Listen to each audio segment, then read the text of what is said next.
थोड़ी बात अटपटी लग रही है कि क्यों आप ये दो बड़े नेता चिराग पासवान, तेजस्वी यादव एक मादक पदार्थ को ओपन करने के लिए बात कर रहे हैं।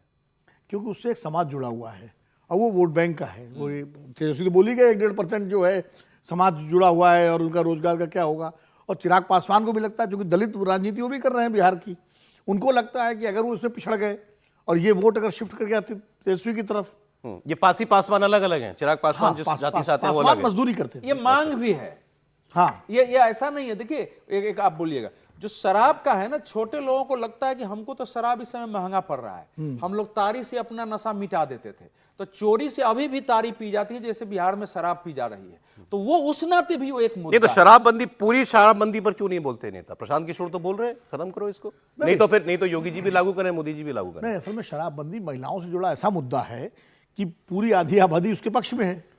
तो कोई नेता शराबबंदी के खुल के खिलाफ होकर के वो जोखिम नहीं लेना चाहता कि महिलाओं की नाराजगी मोल ले। अच्छा, तो इसलिए जो है कोई नेता जो है उसके खिलाफ नहीं हुआ। और नीतीश कुमार ने इसीलिए शराबबंदी को सख्ती से लागू किया कि आधी आबादी का वोट उनको एक साथ एकमुश्त मिले। तो महिलाओं के लिए जो जो काम किया नीतीश कुमार ने, चाहे वो आरक्षण हो महिलाओं का, चाहे वो साइकिल देना हो, चाहे वो सैनिटरी नैपकिन का अलाउंस देना हो, चाहे उनकी शिक्षा में काम करना हो या शराबबंदी हो, वो उनका एक मजबूत वोट बैंक, एक मजबूत जनाधार बिहार में तैयार हो। ठीक है सर, ठीक है सर। अच्छा, अब मैं इससे आगे आपको बताता हूं मोहन भागवत जी की बात। वो भी आजकल बिहार प्रवास पर हैं और उन्होंने कहा कि मेरा बहुत वक्त जो है बिहार के अंदर बीता हुआ है, तो मैं बिहार के समाज को और उनकी ज़रूरतों को और उनकी परेशानियों को अच्छे से समझता हूं। और आजकल चुनाव में खूब चर्चा आरएसएस की होती है, लेकिन चुनावों से अलग अब जैसे नहीं है 6 महीना चुनाव, तो क्या काम करता है आरएसएस? बिहार जैसे प्रदेश में मोहन भागवत क्यों गए? हमें बात करेंगे, पहले उनकी बात सुनिए। मैं बिहार में 6 साल रहा हूं क्षेत्र प्रचारक बनकर, तो वैसे ही पुराना नाता है। आने के बाद मन करता है आ जाऊं वहां जाऊं, समय नहीं मिलता, बात अलग है। तो मैं आया, इसमें कोई विशेष बात नहीं। बहुत दिनों से बिहार के बाहर जो लोग हैं छठ में अपने घर आ जाते हैं, वैसे मेरे लिए आज ये छठ का दिन है, बल्कि आज सप्तमी है, तो मेरे लिए छठ का दिन है। जैसे चुनावी राज्यों में पॉलिटिकल पार्टियां प्रचार करती हैं, आप संघ का और संघ प्रमुख का बिहार में होना लगभग उसी श्रेणी में माने हम, या ये काम ही अलग है? नहीं, मुझे नहीं लगता कि इसे चुनाव प्रचार से या चुनाव के मौसम से देखना जरूरी है। कि संघ प्रमुख मोहन भागवत जी का तो साल भर का दौरा फिक्स होता है। वो तो ऐसा तो नहीं कि बिहार में चुनाव हो तो संघ प्रमुख मोहन भागवत जी बिहार का दौरा उनका फिक्स हो जाएगा।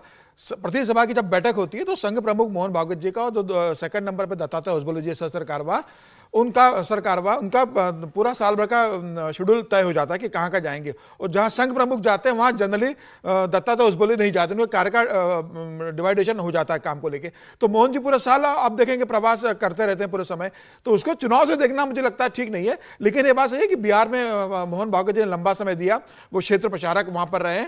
और जब वो संघ प्रमुख बने 2009 में, उसके बाद जब वो बिहार दौरे में गए, 4 दिन का उनका बिहार दौरा था, सब लोगों से मिले। आपने बिल्कुल खारिज ही कर दिया। सामाजिक कार्य भी सही, तो वो सामाजिक कार्य पॉलिटिकल कार्य एक ही होता है। नहीं, अब वो वहां गए। अच्छा, संघ का कार्यकर्ता जो बिहार का संघ का कार्यकर्ता है, आपका चीफ आया हुआ है बिहार में, रुकेगा अभी कुछ दिन, तो कोई एक्टिविटी तो कहेंगे ना, वो कुछ एक्टिविटी करवाएंगे। राजनीतिक काम तो तब होता है कि मोहन जी कहें कि भारतीय जनता पार्टी के लिए काम करना, भारतीय जनता पार्टी का वोट बैंक बढ़ाना है। भारतीय जनता पार्टी को लेकर कोई बात नहीं, बोले ना बोले, करना तो यही है। के लिए बात करता है ना, ऐसा नहीं है सर। संघ के 100 साल हो रहा है इस साल, 100 साल में प्रवेश कर गया है। 100 साल के लिए क्या है जो विजय जी आपका कमेंट इस पर। साथ साथ एक छोटी सी खबर और है, वो बता दूं। बाबा बागेश्वर वहां पहुंचे हुए हैं, कथा कर रहे हैं, और उन्होंने कहा कि मैं ये हिंदू राष्ट्र की बात करता हूं और लोग कहते हैं कि ये हिंदू मुसलमान या हिंदुत्व जो है ये बिहार में नहीं चलता, लेकिन हिंदू राष्ट्र की जो ज्वाला है वो यहीं से उठेगी, इसको ध्यान रखना।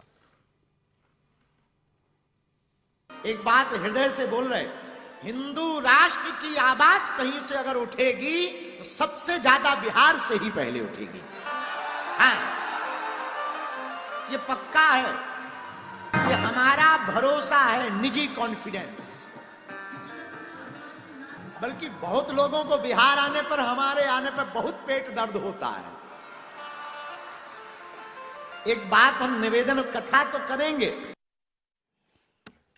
इधर बिहार से हिंदू राष्ट्र की आवाज उठेगी, मतलब ऐसी है कोई बिहार में ऐसी सामाजिक चेतना? नहीं, ये सवाल भी वैसा ये कह सकते कि बागेश्वर बाबा तो कोई प्रचार के लिए थोड़ी आए हैं वो तो हिंदू कथा करने आए हैं, कथावाचक है। आप कैसे देख रहे हैं ये बात ठीक है नहीं, कि मैं तो देख रहा हूँ साथ-साथ, सरसंघ चालक, प्रचार भी देख रहा हूँ। सरसंघ चालक जो हैं, संघ प्रमुख जो हैं, उनका कार्यक्रम तय होता है, लेकिन कार्यक्रम कैसे तय होता है ये भी तो तय करना होता है। बिल्कुल, ये भी तो पता होता है कि चुनाव कब है। कि अभी क्या कहा मोहन भागवत जी ने कि मैं बहुत दिनों बाद यहाँ आया हूँ, तो क्यों आए बहुत दिनों बाद? तो सरसंघ चालक का कार्यक्रम तय होता है, लेकिन वो एक रणनीतिक तरीके से, और रणनीति का मतलब चुनाव ही नहीं होता ना। और सरसंघ चालक जा रहे हैं तो वो कांग्रेस का प्रचार करने के, उनकी उपस्थिति कांग्रेस का वोट बैंक बढ़ाना तो नहीं होगा, ये लालू यादव है ना, लालू यादव का भी वोट बैंक बढ़ाना नहीं होगा, लेकिन वो अपना काम कर रहे हैं और उनके कार्यक्रम भी इसी तरह से तय होते हैं कि कहाँ जरूरत है। हालांकि मैं तो याद कर रहा था कि मोहन भागवत जी का तो बहुत असर है बिहार की राजनीति में। 2015 का चुनाव अचानक याद आता है मुझे, यही कहने वाला था मैं। तो चुनाव ही पलट गया था। चुनाव ही पलट गया था, इसलिए वो है। अब किस तरह नहीं, से हो रहा है, ये जो बात बाबा बागेश्वर ने कही, बाबा हिंदुत्व वाला एलिमेंट बिहार के चुनाव में है कहीं कि नहीं? नहीं, हिंदुत्व वाला एलिमेंट नहीं है, लेकिन उसे इंट्रोड्यूस करने या उसे थोड़ा सा आगे बढ़ाने की कोशिश है। अभी आप देखिए, अभी ये हफ्ता देखिए पूरा का पूरा बिहार का, बाबा बागेश्वर वहां पर है, 5 दिन कथा कर रहे हैं गोपालगंज में जी। 6 दिन संघ प्रमुख हैं और 3-4 दिन श्री श्री रविशंकर है। अच्छा, हाँ, वो भी है। और ये तीनों लोग बिना राजनीति के वहां पर काम कर रहे हैं। एक बाबा आपने श्री जी को भी इसी में जोड़ दिया। वो तो कल मिले, उन्होंने कहा डिप्टी चीफ मिनिस्टर सम्राट चौधरी को आशीर्वाद दिया उन्होंने कि भाई डिप्टी सीएम चीफ मिनिस्टर मतलब यही कहा उन्होंने, बहुत अच्छा काम कर रहे हैं नौजवान। सर ब्रेक ले लें सर। बहुत शॉर्ट में सर प्लीज, बहुत शॉर्ट में। देखिए, बाबा बागेश्वर अभी प्रधानमंत्री जी गए थे, उन्होंने कहा था मेरे छोटे भाई हैं। अब प्रधानमंत्री जी संविधान की शपथ लेके बात करते हैं और कहते हैं संविधान ही इस देश की सबसे बड़ी किताब है, और ये हिंदू राष्ट्र की बात करते हैं, तो क्या बड़े भाई के खिलाफ जा रहे हैं ये? बड़े भाई को पता है ना छोटा क्या बोलता है।